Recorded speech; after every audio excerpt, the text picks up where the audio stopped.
И здравейте, приятели! Аз съм Ади и ще ви кажа съставките и как да направите ето такова като пластелин. Меко запипане.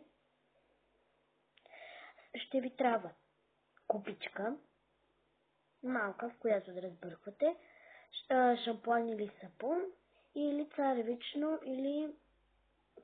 нишесте или брашно, каквото изберете. Не всичко, ами само някои, или шампуан и брашно, така царевично брашно, или нишесте и сапун, така, каквото изберете. Може накрая аз използвах царевично брашно и ми се получи жълт цвят и нямаше нужда да слагам боя.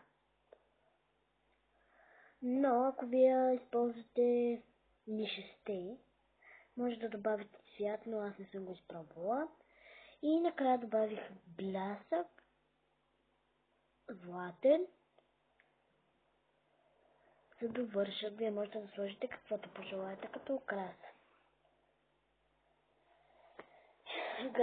Гарантирам ви, че е супер на добър. Така, взимате си една чиния, слагате първо горе-долу толкова шампуан и малко брашно или нишесте. Почвате да разбърквате и после постепенно слагате повече и повече до размера, който искате да имате. Ето, примерно аз съм си избрала малко, за да само си го израснил.